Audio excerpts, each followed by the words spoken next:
I'm a little more risky of a surfer. I'm like, put me on the board in the big waves. I don't care. I'll figure it out.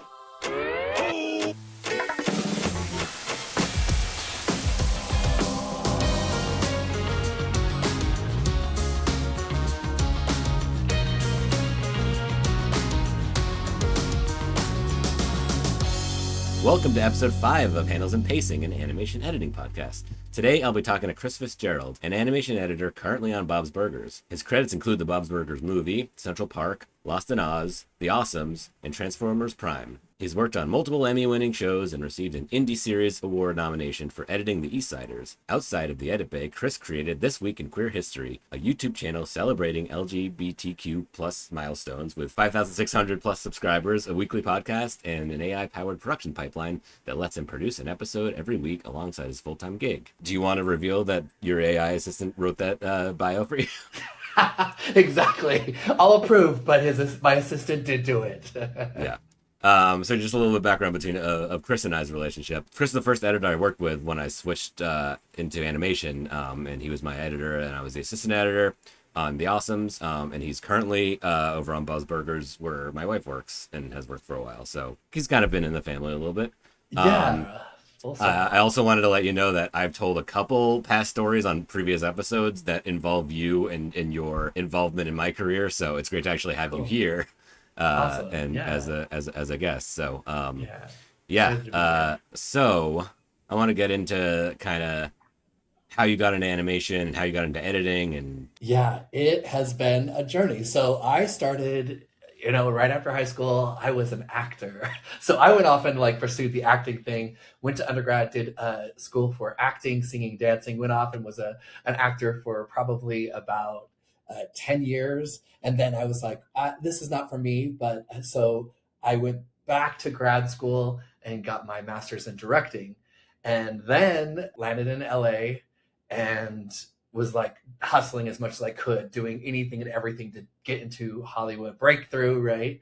And I started editing because I knew how to edit for my own projects. And I just started editing for other people's projects. And there were producers that I had worked on their shoots or whatever. And they were like, do you know an editor? I'm an editor. So I just started picking up as many freelance gigs as I could.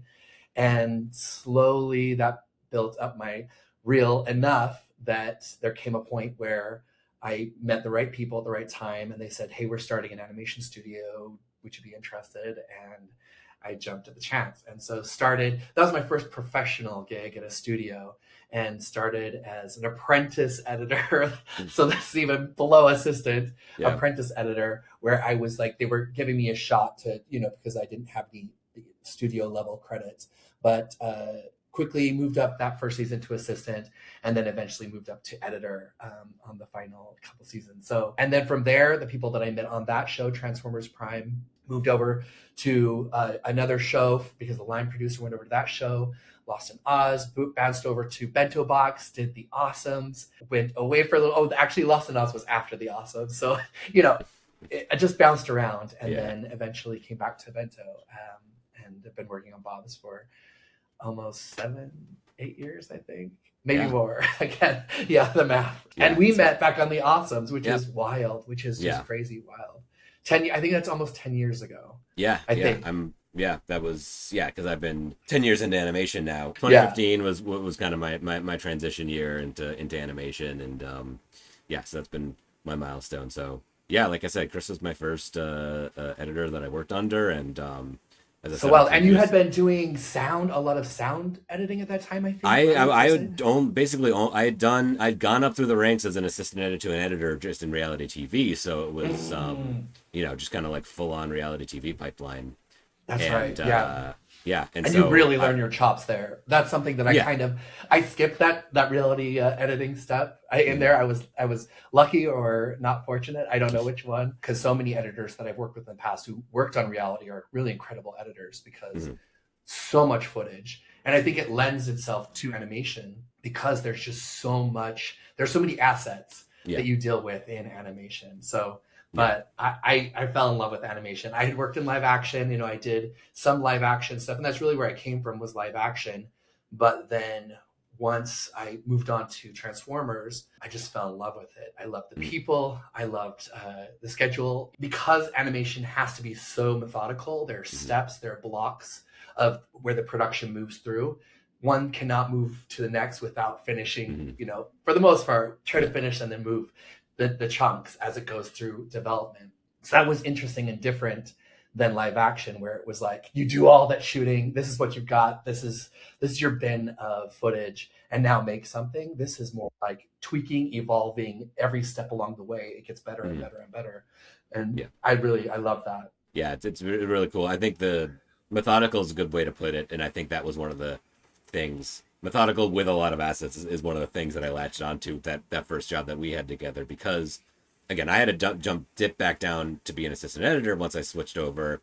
And so having the experience and the knowledge of like, all right, you're organizing assets, you're organizing a project, there's like certain steps to do, like that I was able to turn back on, and that kind of really helped understand this new pipeline with this kind of different medium and different type of stuff, where you're not like getting 3 different camera angles of the same thing. You're getting one single shot that's one moment and one bit of dialogue, and then the next and whatever. But there's still like a sequential shot numbering system that was relatively familiar, and that was easy to kind of be like, all right, well, obviously shot 1 goes first, and then shot 2, and then shot 3. So I think also what made it easy for me on a personal level was how organized you are, taking that as a kind of guiding point. And also you had kind of had to operate like your own assistant editor for a good chunk of that show.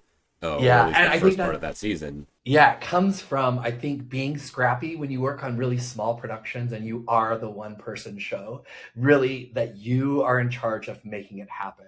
And I think that's where you learn some of those skills. And in reality, too, it's like you can't survive unless you know where the shot is. You can't, you just won't make it because there's not enough time. There's not enough time to go digging, to go searching, to be like, what version of the file are we on? Those technical things of organization and structure, that should be, what I learned is that should just be in behind the scenes. It's in the shadows, and yet it holds everything together. So that when you're in a session or when you're working on a shot, you can instantly, the creativity is the fun part. The organization is the thing that allows you to be creative. Yeah, and when you start in these smaller productions, you may not have an assistant. And so you have to be able to find the stuff quickly to put it into the shot, to put it into the cut, because you've got to get that cut out in, by the end of the day. And so any kind of systems that I found along the way that would help keep me organized, keep things flowing, and allow me to do the fun stuff, which is the creative stuff. Yeah. And then just knowing that you have that structure and support underneath you with organization. File naming. I mean, at first it was like, that's boring, that's ridiculous, but it will save you because those systems really help in animation, especially. Yeah, I think one of the other things that I took away to that point is that the pipeline and the production crew and the kind of like protocols that you're in, it really is kind of like an assembly line or like your spokes on a wheel, or whatever the analogy you want to use. And it really just kind of helps push the small little bits of the process along so that you can get to the creative stuff. And even something small like what you were saying of like knowing where certain versions are. One of my main jobs as the assistant editor was to, when we would get revisions on shots or retakes on shots, I would have to cut in the new version and so Kris can look at it. And also, I mentioned this in the previous episode, but like on the Awesomes, we were kind of wearing more hats than you normally would as an editorial department, because our director left after animatics were done, and so all the retake directing and retake revisions and stuff like that were kind of handled by us as a kind of like collective committee, So to that point, like if I have like a shot 1 and I got a revision on shot 1 is cut on track 1, video track 1, and then I get the revision, I'll cut it on top on video track 2, and then leave the old one underneath it, so that when you're comparing, did they address this note, you can quickly mute the top video layer and compare. Maybe you're on a single frame where that this hand got redrawn to look more human-like or whatever. You can A/B compare them, turn one or the off, or do a split screen and be able to compare them. And then it's a really easy way to be quick at double checking work, which is a lot of the process that we were, to a certain extent, what we were doing Yeah. in post-production on that Yeah. in that project. So And to think like when you're doing retakes, especially with 2D, and depending on how the 2D is built, but with Bob's Burgers, with Awesomes, it was a pretty flat color palette. There weren't a lot of gradients. We had some gradients, but a take one, if the timing sort of lined up, you could comp or steal parts of a take one and put it onto a take two if you need it. And so that's an asset. It's valuable. There's still information, there's still stuff in there that you could use in the final cut too, even though it may not have been, the whole shot may not be used. So that's always something valuable too when you're building. Sometimes as the editor, even if you do have an assistant editor, the editor sometimes needs to be the one to kind of determine what the project organization is going to be, because especially in animation where a lot of times at certain stages you are the only editor on the show and there's only one assistant editor, so you're really just kind of catering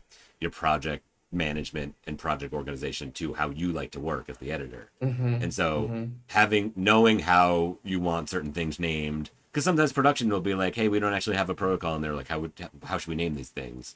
Yes. And having some knowledge of a good way that's going to keep you organized or keep everybody organized is good to have in your back pocket. 100%. Yeah, you should know like what works for you, what will help you, suggest it, because if it comes into you however they see, because they're thinking of like, oh, I can find it this way, this is fine for us to label and keep in the finder window, but like how does it line up in your cut? How will it be 3 takes down? Will they line up? Will they be by shot number or take number? And like, how do you want to work? What's going to be fastest for you? And don't be afraid to ask for it. They may push back and say no, but it's always good to come ready with some ideas. And that's the stuff I did not know early in my career, and I had to like really pick it up and be like, oh, this is actually the better way to do it, and be able to speak out, because it's for the betterment of the production, especially in sessions when the creators or showrunners, the writers, whoever's in the room, you want that to be really flowing easily, smoothly, without care. It's just like, it's just flows. And the moment there's that hiccup of like, oh, this struggle, this technical struggle, everyone can feel that. And so that's what you're trying to help avoid. Yeah. Inserting yourself into the planning process to kind of cross any bridges that you may not that someone else may not have foreseen. Trying to get ahead of those instances, so you're not kind of like chasing your tail or scrambling to get a bunch of 50 shots that were half approved that you do want to put in a cut and weren't originally given to editorials. And I think that's a big part of as being an editor, is not just, so this is the hard thing. I think being a successful professional editor is looking beyond the edit bay. So when production gives you a calendar, that is gold. It has so much information. It tells you what they're expecting and what they're thinking. And if you can if you can kind of look back outside of the edit bay and know what is before you and what is after you, you'll be able to start to see how you flow, how it flows in and out. And if you see on that calendar, oh, they're going to be reviewing stuff the same time as you, that's something where it's like, okay, well, how do we do this so that when they see the cut, it's supposed to come out the same exact time as those shots are being reviewed? Like at what point, when do we get those into the shot? And so that's the discussion. We could be like, hey, I see this and I just want to make sure we're okay that this is not going to have those shots in it. But that's like kind of stepping outside of your edit brain and saying like, okay, production wise, how do I fit into this? How do I make everyone happy with what they're expecting? And it's hard because that's something we don't, we come in, we're like, I edit, I cut it, I put it together, audio, picture, we're good, right? We're good. Yeah. But that outside stuff is so important, and you can be a team player. With time and experience, you get that, but don't be afraid to ask questions if you don't have that time and experience, and just be like, hey, I see this thing. I'm not sure quite how is this coming into me? How is this going out? What do you expect? And I really want to make sure that I hit this for you because that's what you put on the calendar. Right. And that's what we're hoping to make this run. Yeah. Yeah. It's interesting that you do kind of, I keep talking about like things that you don't learn if you went to school for editing or school for filmmaking, even the non-creative, but the scheduling and the making everybody happy and the running the room stuff is super Yeah. important, that you just kind of like figure out as you go. Is that something you did kind of figure out as you went, or did you have any kind of like mentors along the way that kind of like helped show you the ropes, or you saw them do this and you're like, oh, I that triggers my brain to understand that this is what we need to do? Yeah, I think I definitely was more of a putting out fires editor for a very long time. So I would not be able to look beyond this moment, this week, this whatever. So it was always like, oh, this is coming and I got to do this right now. But then somewhere along the way, I don't know if it was with Bob's, because Lost in Oz, I had a few nights where I was like there till 3 a.m. And it was a hard show, beautiful show, tons of boards, action. And so there were a few nights where I was like, ooh, this is an intense build. And I was the only one without an assistant. And I think that may have been my last really where I was like, I need to wrangle this, because if it's going to be a hard production, I need to be able to block it out. I think that working with Stephanie early, so I have to give her a shout out, because she was another assistant. Yeah, she was really good with that, and kind of seeing how she blocked time. I was always a time blocker, but really watching her pull the whole schedule into her calendar and then work on blocking out the time and being like, okay, 2 weeks ahead, 3 weeks ahead, season ahead, if you've got the calendar, I know that on this day I need to at least put in these 3 hours to do this thing. And then you can start to shift those time blocks around in your week. With production, everything is the best laid plan until, stuff happens. And so you have to be able to adapt as well. And so I think that is what I now love and use, is time blocking in my Google Calendar, where I just say, I know that a rewrite's going to take me, I block out 6 hours, 8 hours. I'm like, I know that is going to take that day. But those time blocks where I'm like, I'm building for 2 hours on this episode, I'm doing revisions 4 hours on this episode during this time, and then I can start to shift those around in my week. So I think that's something that I learned along the way, but I would have to say that I kind of stole a little bit of that I just saw how much Stephanie was even more into that and even more on top of it. You want to be ahead of the game always, if you can, just to have a controlled, nice, healthy life, as opposed to like running. It's a marathon, and the beautiful part about animation is that you can work for a majority of the year, depending on, the show that you're on and how the seasons are running. But they're usually the productions are longer, so you don't want to burn out. You want to stay in a nice pace. And so I think that is what I have found really works for me. Interesting. What do you think? Have you? I haven't come across anyone, and haven't done it myself, though, kind of like actually scheduling out your own block. I'm a bit blinded by my most recent show, because that was a lot of like, we have all these best laid plans, but like everyone knows that we're not going to hit those, and so we were really operating day to day, week to week. And so at a certain point, I was like, it doesn't even help me to look at what is supposed to be happening in 2 weeks, because I know that it's probably not going to wind up that way. So one of the things that I've realized about myself as an editor is that I operate well being flexible. Because of that, I think that understanding that like the unexpected can happen and kind of being prepared for like how you need to pivot is an important part of the role. And I think so for me, like internalizing like, all right, I have a new animatic, and so I know I'd love a whole week, and the schedule has given me a whole week to do it. But then I know in the back of my mind, like all these other things, I might get revisions for this other episode. And I kind of will maybe even just kind of like internalize like a plan A. I have the whole week to do this, and then I can get through this many timing passes, and I can sound design it, and I can score it, and da-da-da. But then like the second I start having more things thrown at me that week, then it'll be like, all right, well, maybe I can do like 75% of the sound design that I was going to do, so I have more time to focus on this other task. Or once you've done a few episodes with your creative team, your showrunner and your directors, you kind of start to learn what their expectations are and what they want from the cuts you're giving them. And then you can kind of work accordingly. So on my Disney Junior show, Mirror Royal Detective, I found out pretty quickly that they only wanted to hear temp music for action sequences and like transitional transition, and then sound design, same thing. Like they're hearing sound effects over someone's dialogue, they're not going to like that. And so I started learning that like, all right, it's nice to be able to have the time to do a lot of this stuff, and it does make your whole thing sound better, but they may tell me to turn it off in the middle of the session because they can't hear the dialogue. So, and halfway through working on season 1 of Mira, maybe like 3/4 of the way through, we started getting in animation, and I was the picture editor as well. And so once I started having the picture editorial workload on top of having to cut animatics, I was like, all right, well, I have a third less time now to work on this animatics. So I know I can get by with just like throwing in a couple of scores, a couple of sound effects things for certain moments, and no one's gonna like tell me they wish they heard more.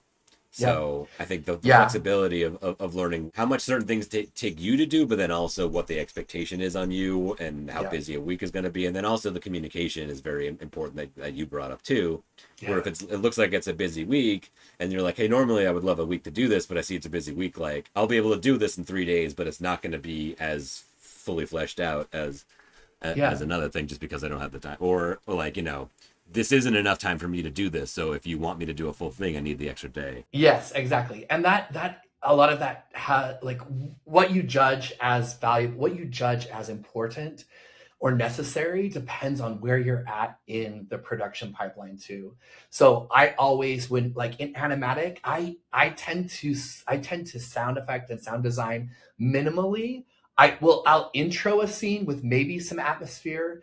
But what I care about most with sound design is anything that interacts with the characters or will affect timing, because those are the things that are going to move from this moment into the next phase, which is timing, animation, that they then rely on that I have dropped in to create and do their job.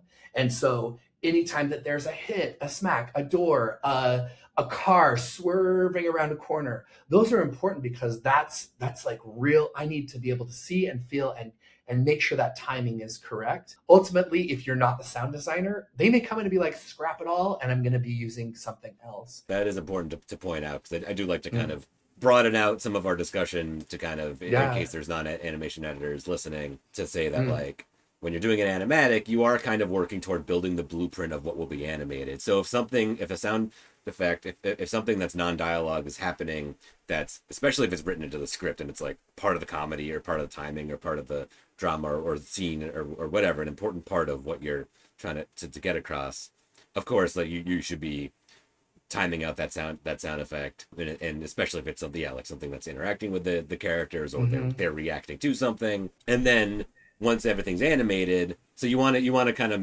give the animator the blueprints and the really specific information of like, all right, at this frame of this scene, this action happens. Here's a sound effect that cues everyone to know when it's happening. Even if that sound effect, the clip you're using, is temp and will be replaced later, the timing is what's important. Yeah. And then so that cues everyone to turn over their shoulder and look, it's a car crash behind them or whatever. And then later on, when you get the animation back in, the sound designer during the like kind of final audio stages may swap out the sound, may add some kind of tire screeching in the background as the thing comes around the corner before the car crash that wasn't there before. That's the kind of like, this has been animated, we see this on screen, so now we need to put sound design behind that. I'm interested, just a quick little curiosity question about score with Bob's, because Bob's is a show that's been on for 15 plus seasons, and obviously has all those seasons of scored original library to use. How often are you using previous seasons music cues and stuff like that in animatics to kind of like set the mood? Yep. We have a huge library. So many different cues, and yet every season the creators are trying to push it, to change it, to make it so that the show doesn't get stale. And so they talked about this, and we've had discussions where it's like, we want a little different sound, or let's not just use the same old ukulele. Let's shake it up. Let's do something new. And I think that's something really cool about the show, is that although it's like a staple standard, there, the characters, the family, they're still going through new stuff, and the music is evolving and changing and growing with it. So that's really cool. We still do use cues, but also a beautiful part is we have an amazing music team, an amazing sound composers, musicians. And so I have to give a shout out to them because they actually do a pass. I give them a cut and they do a temp pass so that they can start to get a feel of like, where are we at? How do you feel about this? And they're doing it early on in the animatic phase so they can get notes. So that is something where we are playing with score early. It's still in the works, but then they can have a notes pass saying like that cue's okay, but let's shift it and evolve it a little bit. But still within the world and heart of Bob's. Yeah, that's interesting. The reason why I wanted to ask is because often, and one of my first revelations of this was on Mirror when we had a season 2, or once we started getting score in for the early episodes in season 1, where like we had been temp scoring with like, and these were like, we were excited about it. We found all these like Mira was set in India. And so we were finding these really cool like sitar covers of rock bands and classic rock songs and whatever. Here's Paint It Black, here's whatever. And it was like really cool to us. But then once we got the score, and then it kind of did help us be like, oh, right, yeah, no, we can kind of like now cut to the pace of this existing score. Yes. Or we found that like, oh, this actually already fits in really nicely with the pacing that we already established. Yes. And so it actually kind of the decision making of what to use for score in season 2 and the latter half of season 1 really kind of became a lot easier because we can just be like, here's a similar funny moment that we already have score for, let's throw that in there, and then it worked really well. And it kind of took a lot of the, because a lot of times you're really just like, we have this full music library at this company, I know what I'm going for, but it's hard to search through it. There's no like I had David Fain on a previous episode, and he was kind of talking about having his own music library that he's over years kind of like memorized, and he would be like, I know I want this thing and I know exactly where it is. But sometimes you don't have that luxury. You're just at a company that just like has a bunch of movie scores in a folder, and you're just kind of like, this is kind of like this moment in Mad Max, and I want to grab that or whatever. And you're kind of just like throwing stuff at straws. So it's nice, and it makes things easier for when you're temp scoring to and just throw existing stuff in there.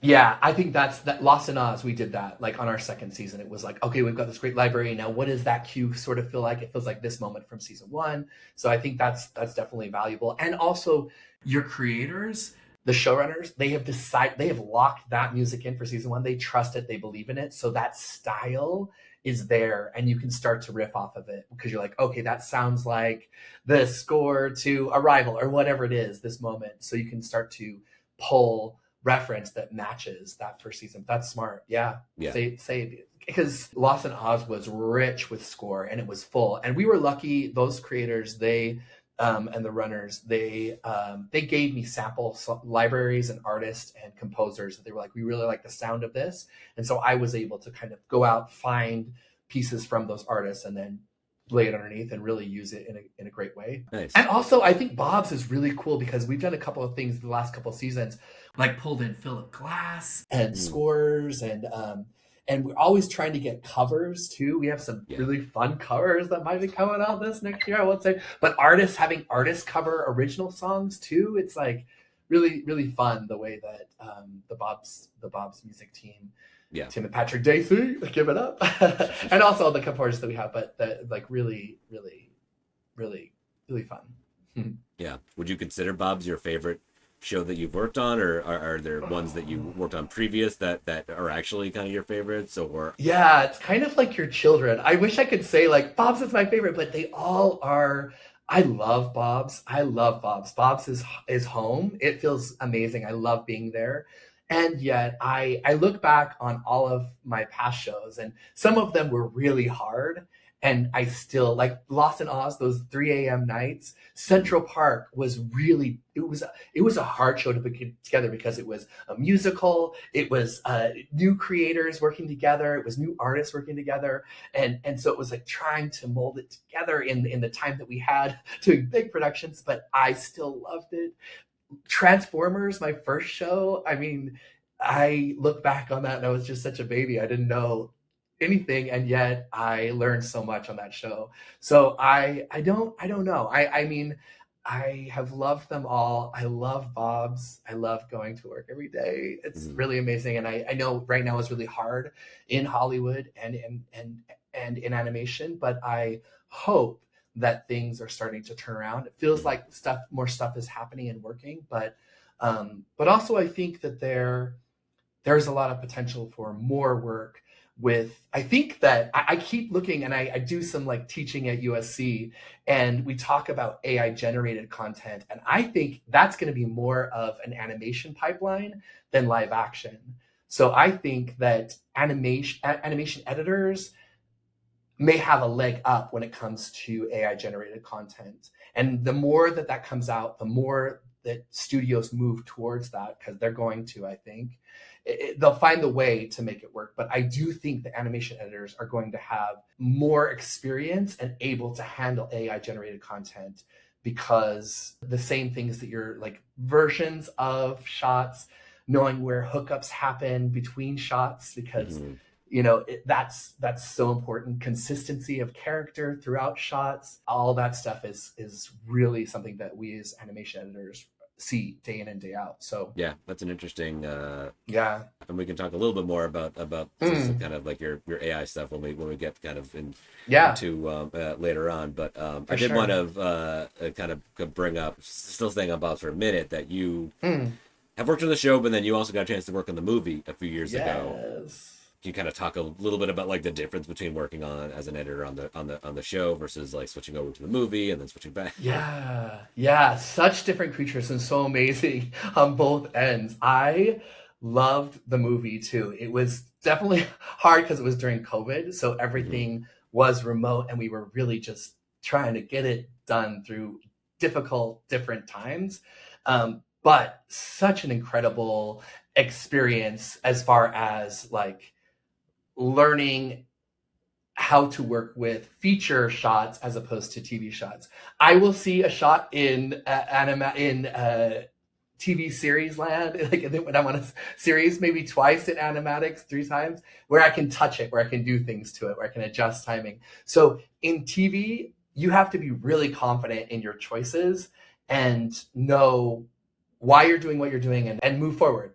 Done is better than perfect, and yet being able to form that consistency of choice of like, why am I choosing this? In film, I feel like you still do that, but you have more room to play with the shots. I saw shots over and over. We would tweak more frames here, less frames here. Let's adjust here.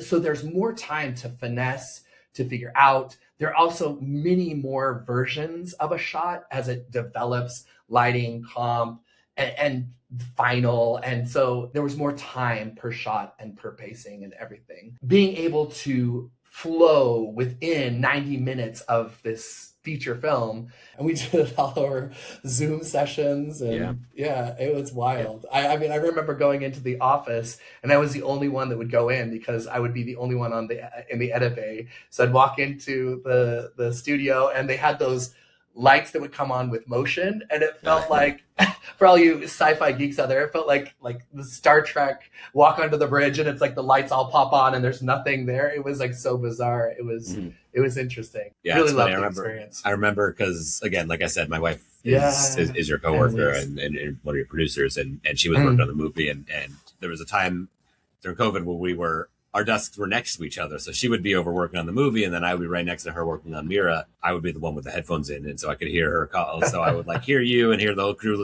So like I would joke that like I was able to see portions of the movie peripherally. I prided myself on being like, I don't want to actually see the full thing until we did like a friends and family screening before it premiered over at the El Capitan. That was the first time I saw it in full, and that was like, really, really cool. So, and I always felt it was cool because there were all these people that I was relatively friendly with because of how long she's worked with them. So it was nice to kind of see everybody's names in the credits and get to see everybody there in person. This is one of the first big like in-person events that everyone got to do once the movie premiered. A proud moment just for her and her whole crew and you. Yeah. So, she was incredible. She really was incredible, and keeping that going and wrangling it all and making sure that it was all flowing. Her and Janelle were just really on top of it. So yeah. I've been asking everybody this. I've already dipped a bit into it, but like in terms of somebody who wants to get into editing or someone who wants to get into animation, do you have advice for people? Yeah, I think the biggest thing is if you want to edit, be an editor, edit. So it is reaching out. It's getting really boots on the ground and getting scrappy. And so it's reaching out to anyone and everyone that you think may need an editor. And that could be that like because you're not going to get a studio job right out the gate. I mean, maybe, I don't know. But I think you have to put yourself out there and go to film groups, go to screenings, go to the universities, put up a flyer that says free editor for your student work, cut some student films. I think that network then grows and builds, and that's how I did it. So that's the only way that I can say that I know it works, is just going to, it's awful and sometimes painful to do that networking thing, but get outside and go where people who will need editors will be, and then just force yourself to say hello, give your name, exchange an Instagram, give a business card if you have one. That is important. And because you cannot wait for someone to give it to you. Editing is such a silent behind the scenes. You don't know it unless you see it and feel it that it's bad. If it's good, you'll never sense it, right? You'll be like, wow, this just is such a great movie. And so as an editor, you need to speak up. You need to go out and be like, hey, this is what I do, and I do it well. I mean, I remember editing films for real cheap, just because I wanted to work with the people that I was working with. And I was doing other jobs while I was doing that. I was bartending. I was making websites. I was doing production photography, but I was hustling so that I could just make a living and then keep pursuing the editing until it landed. Yeah, I've been saying that, like, it's great that there are so many non-traditional, non-studio, non-professional, big professional editing job avenues out there for editing. And even just like learning programs, there's so many newer free programs, and DaVinci Resolve, there's a free version. Yeah. And that's that is professional level software that anyone can download and learn how to use. And YouTube tutorials or learning the programs, but just kind of getting used to the variety of stuff that you could be working on. Because I think one of the things that I find at the level that we're at is that people kind of really quickly pigeonhole you into like, all right, you're the animation editor, you're the comedy editor. Even myself, who's dipped into like kids animation and adult animation. And the more you can diversify this type of stuff you work on, even if you know that you can work in any style, you want to be able to show someone that you can, because people are not going to assume that based on your credits. There's a growing world of indie animation out there that's non-studio. It's just people doing it independently. Maybe it's some like big name creators that are deciding to do it and post it on YouTube or their own sites or whatever, some of the free services. And it's I was just going to say, more and more, I think that you're going to have creators, animators, or artists who are creating shots. Again, I'm going back to the AI world because it's happening, but you're going to have them. They're going to have a lot of assets. They're going to have a lot of shots, but they are not going to have the skills or the knowledge of how to put together a comedy short or a comedy feature or a comedy episode or a horror episode, or it doesn't even matter that, but like the editing and the style and the timing, you're going to be ahead of the game if you like have done more of that. So like putting yourself out there and doing it, I think. I was curious, and I've been asking people about kind of some of their outside of editing hobbies and talents and passions. If you wanted to pick one or a combination of one to talk about. Because I mean, like, why not? Why not just do more on top of being creative and working on pops? And that's sometimes, I think, as an editor, as a creative person, I love working on pops. I love being creative there. And yet there's sometimes, you want to be creative for yourself or to get out and do something for yourself that's outside of that. But for me, being creative is creating more content. So I have my own YouTube channel, which is This Week in Queer History. And I was in a place where I needed to find some inspiration and hope. And so I looked to the past and looked at some struggles that the LGBTQ community had suffered in the past, and like, how did they get through it? How can we get through it now? And so I just dove in and started making episodes, and that's been really fun. I'm working on a book too, which also is about queer history. That's really fun. That'll be coming out later this year, hopefully, if I could just stay on top of that schedule and keep that time blocking going so that I can work on my own project. I time block for my own stuff too. And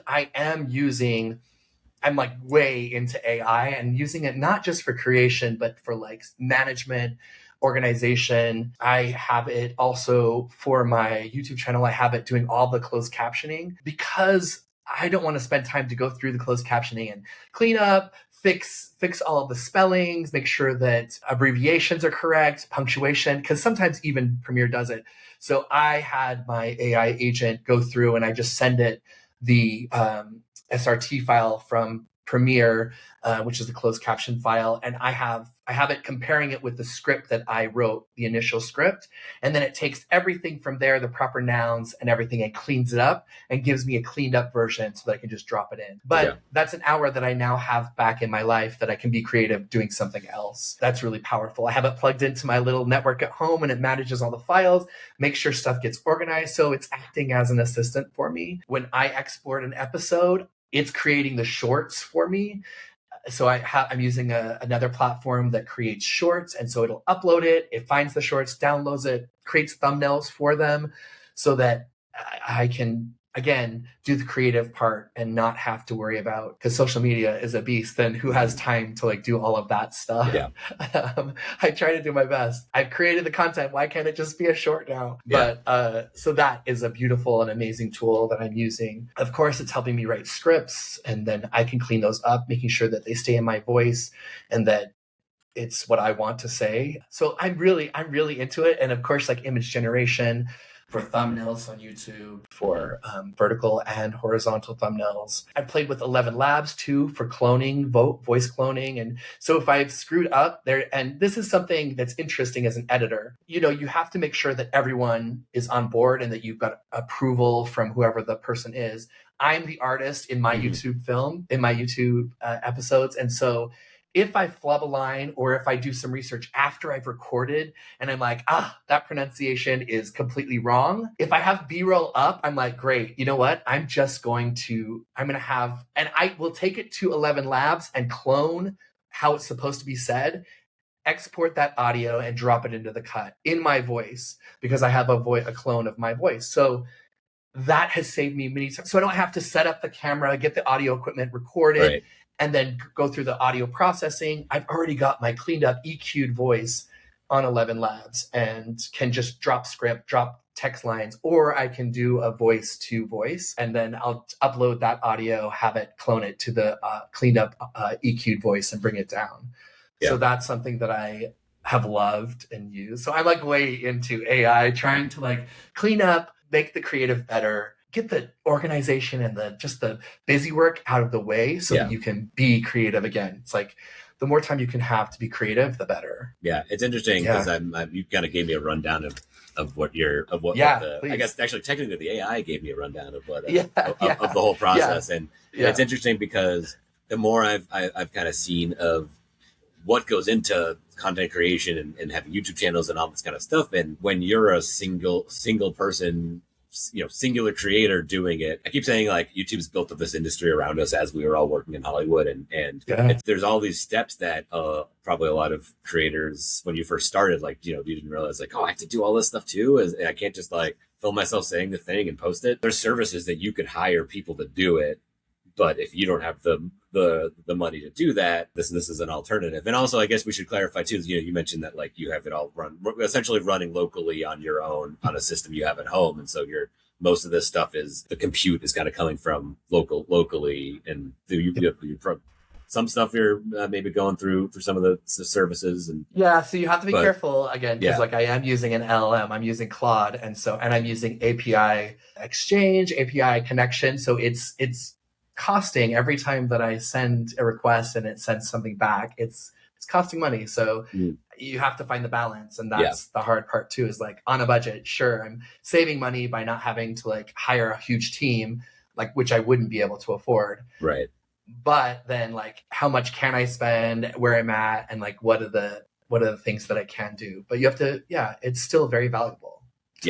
And I think, maybe a lot of YouTube people are doing versions of what you're doing and have already kind of jumped on using AI to do a lot of their back end stuff. But I feel like a lot of Hollywood studios from the top level down ask to, how do we incorporate AI into our pipelines and stuff like that? And there's a lot of strife between that request, because we've been doing this for 100 years. We know how to make things and make things on schedule and on budget. But is this a tool that studios can use to start cutting budgets, but then asking people to be like, all right, how can you use AI to make your job faster? But then it's also like, all right, but this also, so He's gonna cut your assistant. Yeah. So it's like, on the morality grounds, part of the conversation that I feel like doesn't get brought up a lot is the kind of context around the morality of it, where it's like, you doing this, you would be doing all these yourself because you are not currently in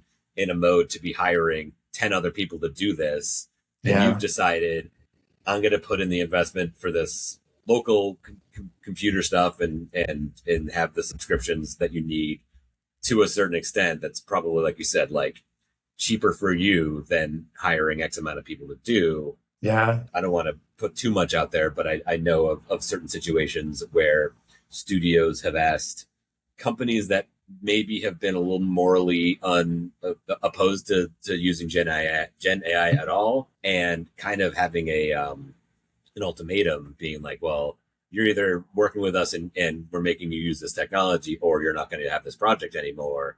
Yeah. And so that's not a conundrum that you as an individual YouTuber are having to deal with, because that's a choice that you're making to do. So I think like I don't want to get too much into like, my own personality. We've done it on previous episodes, so I don't want to repeat myself too much. But I'll get into it. I mean, just to add my own personal though, I can see it because a show that is fun and people watch, like if it was made by AI, would the general public be like, I'm not going to watch it but if everybody is watching it and they enjoy it, and there will be people, I believe, like, champagne is from Champagne. Do I only drink champagne from Champagne? No, I mean, I drink Prosecco or bubbles, I rosé with bubbles anywhere. So it's like, how often do I drink champagne? How often will they be like, I only watch human-made episodes? There will come a point, because studios, the beast of the studio is they want to make money, and it will come down to, what does it cost? Can it be cheaper? And why aren't you doing it that way? Because you will see feature-length Pixar quality features start to come out in the next couple of years that are made by college, maybe just college people that have not graduated out of high school, or I might be a little extreme, but it is going to be possible. And so is a studio going to keep spending hundreds of millions of dollars for a studio that is making maybe a couple of those films at that extreme cost, when it's like the cost is less? So that's where I think the quality and the people who are creatives now in the industry now, who are in Hollywood, we have to say, yes, AI generated content. We'll start bringing it in, but it still takes time, and it still takes an artist to look at every shot and to say, that's great. His hand has 4 fingers, and we need to redo this shot 2 more times before we get it right. And the studio may be like, no, you did it once, and we see it's fine. We're like, no. We want the quality of where we were before, but it's going to still need that creative, artistic eye on it. So I don't think it's all or nothing. And I do think that it's going to be a blend. And I do think that, but I do feel like the studio model, the old studio model, is not going to last. It's not like just say yes because everybody's saying yes, but also don't turn your head when electricity is being put in every house and now we're going to have light bulbs. Like at that time, when people were like, this is witchcraft, this is like, we only use candles. How would you ever put like that thing in your house? So the transition is happening. And so like, where do you find yourself, and how do you survive in this shift? Yeah. I think everybody has to think about it. And at what level are you going to be like, this is where I say no, and I do want a human a part of this. That's my rant. I think this actually might naturally bring us into our section, Freak Out or Geek Out. Yes. Where one of us picks something to freak out about, maybe they're nervous about, it's anxious about, whatever, and the other one picks a topic to geek out about. I feel like we've kind of almost naturally picked our lanes here. Do you want to keep going with some of this stuff, or kind of shift into something else you're kind of seeing that AI is doing, or that you've done with it that you want to kind of geek out about? Yeah, and then I'll respond by freaking out about it, the same thing. Yeah, or something. For sure. Yeah, for sure. I think right now I'm really into. So I was like, I still am into OpenClaw, and that's my agent. My AI agent is OpenClaw, open source agent. So I'm possibly switching over to Hermes. I don't know. Don't let my OpenClaw agent hear me say that, but So really, I mean, and do you know the like kind of the basics of OpenClaw and Hermes of what they Not are? really, no. Yeah, so they are kind of like web browser. You can get on the web through Chrome, through Safari, through Firefox, and they reach the internet, right? They find the information that you can go out there and find all of that through those browsers. They're like the platform that gets you there. That's all that these AI agent platforms are. OpenClaw and Hermes are the two big ones right now. Both open source, open to everybody to download. But what they are is they're the intermediary between the LMs and you. So you'll go to Claude and you'll type in your thing. You'll say like, I need to, find the best editing software right now, and I need to know what I need to download. Act like a professional editor and give that to me. And so it'll go out. Claude will just do the thing and it pulls that back and it says, here you go. This is the information that lives in that chat. That's it. It's done. It sort of has memory and it can have context. So if you go back and you'd be like, oh yeah, I remember you searched for this thing. What OpenClaw and Hermes do is they then hold that memory and say, oh, you are looking for editing software. So that when you come back and you're like, I'm looking for plugins, it'll be like for Premiere, which we talked about before. And this is the best one for the version that you downloaded. So it kind of retains and holds and keeps that information.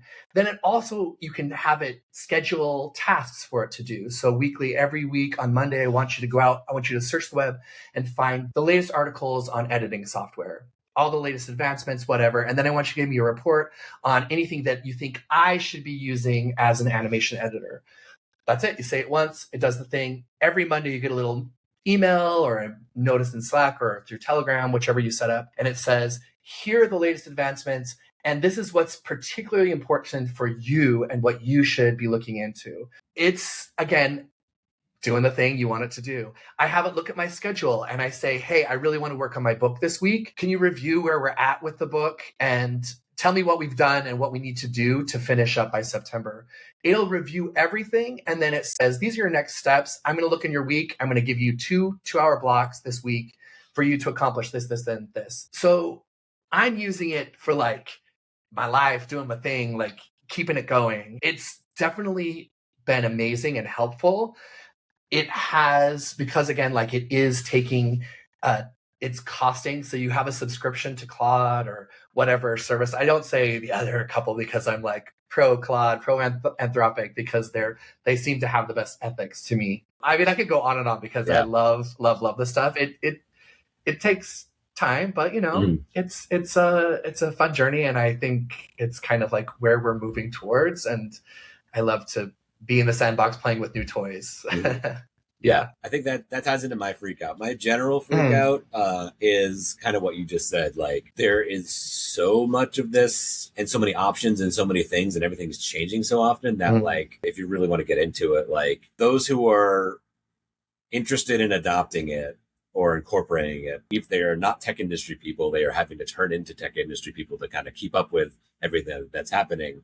And to me, I've tried to keep up with things, and I find that like a lot of it just kind of feels like it's going over my head, and I haven't yet been able to find the like, oh, this one thing feels like this is something that I would use. And I talked on one of the previous episodes with Caleb about kind of some of the morality stuff, and the stuff that I feel ethically fine about is the stuff, the like non-generative stuff that has been incorporating into in our editing tools, because I think a lot of the automation stuff is really interesting, and I am intrigued by the idea of being able to run stuff locally and not always kick out requests to a service in the cloud and data centers and all that kind of stuff. But I also don't know how many people are going to start using it that way, in a way that is ethical and moral first. Yeah. And it seems like it's a wave that's approaching, and everyone sees it approaching. And there's the people that are like, well, I already know how to surf, so I'm just going to jump in and surf this wave. And then there's people that's like, how do I learn to surf as fast as possible so I can? And then the other one's just like, I hate the water and I don't want to be, So it's just like I move into the desert. Yeah, I don't think I want to see the ocean. But it kind of seems like a place where there maybe isn't a place to hide. So, Yeah. and I know that there's a lot of people that are in the same camp as me. The thing that always worries me in that, you know, every time I think about a freak out for this episode, I'm just like, well, there's always this. Yes. Yes. And there's like, what's the Looming specific angle this week overhead. about it? So it feels hard to find a kind of ledge to latch onto that kind of quells a lot of fears. Yeah. And so to me, seeing you, and we've talked offline about this, kind of seeing all that you're doing, that it's interesting to see the enthusiasm about it, because there is a lot of like, oh, this is going to take all of our jobs and this is going to destroy creativity, and this is going to, even some of the broader outside of Hollywood stuff, just the kind of like world ending potential disaster stuff of, if these programs can learn everything that human knows, they're going to know the nuclear codes and they're going to be able to press the button. That kind of, like, well, I mean, Anthropic just had to pull back one of their latest models, Fable, because I don't know if it's political or if it really was like, oh no, this is too dangerous. I don't know, but it's like, yeah, it can be scary where it's like these things, these machines, these algorithms they're starting to get very smart, and to have all knowledge and all statistical next possible choice, next possible outcome in their grasp. That's interesting. It's really interesting and can be scary. It also can be a beautiful thing, because all it will ever be able to know is what has already been done. Yeah. So unless you start to be like, I just want random outcomes, but as a human, we are really good at creating novelty, I think. Yeah. Artists, creative artists are looking at what's been done and finding a new way, or something unique, a new way to tell the story, a new thing that is able to bubble up. Yeah. And so right now, I don't think that is there. It may be something that can eventually be created in the AIs and the algorithms to have randomness outside of what is statistically likely. But I think that's something that we really have in our grasp right now. And I think with looking back, early on in my career, I worked with some really cool editors, really great editors who knew how to edit. One editor was like, I've never had to learn Avid. I've only worked Final Cut and Premiere. I don't want to learn it. And it stopped him from getting jobs. I know, because I reached out to him and said, hey, there's this job. And he's like, I just don't know it. I don't think I could really do it. And I'm like, it's just a tool. Yeah. It's just a tool. It's not, you're the editor. Your skills are there, and it's just a tool. And so when I look at AI, I'm like, it is just a tool. And it can do what we want. It can do good. It can do bad. But it is just a tool. And you need to know how to use the tool so that as you move forward, you're part of the world and not left behind. Like all the editors who are working on moviolas, cutting film. That's all, physical film. And then the studio came along and said, hey, we're going to use this computer. And they said, nope. And then eventually the tides turned enough where it was like, they're not cutting on film anymore. Yeah. And that luxury, when somebody goes to the movie, are they being like, this is film? No, for the most part, 90% of the people are not going to do that. They're going because of the storytelling and the characters, the human part of what they're seeing, not the way that we got there. So that is what I think we need to hold on to as we move forward through this big transition that's going to happen. Don't turn your head. I think for me, that's the way I'm diving in.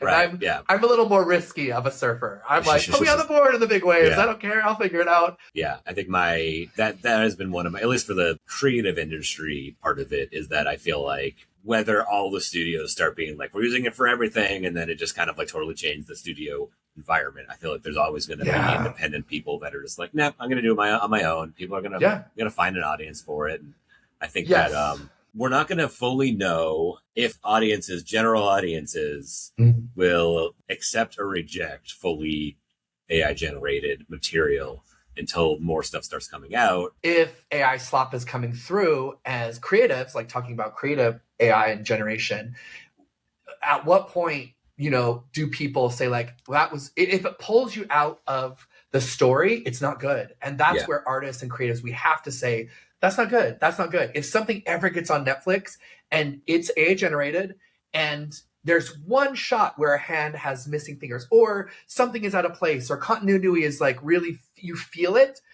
then we have to call it out. We have to say, like, that's why I don't like this. That's why this doesn't work.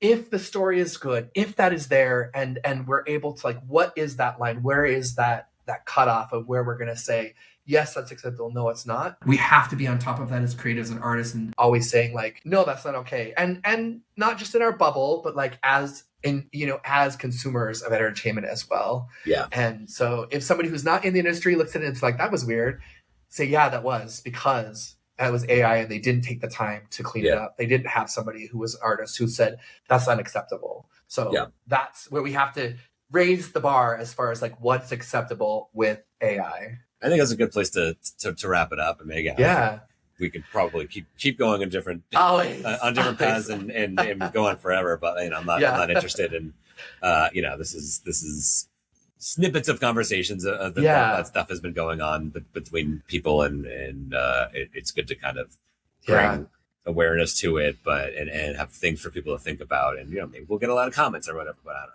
Yeah. Thanks again for being here. Like I said, Thank you. I appreciate all your insight and your advice along the way throughout my career, and hope continued success with the YouTube channel. Happy Pride. Thank you. This may not actually come out during Pride Month, but it is now. So thanks for being here. Thank you. Yeah, thank you for everything you do, and keep doing this. It's really exciting that you with this launch, and as you go, I'm excited to see it continue to grow, and keep it going. All right. Thanks.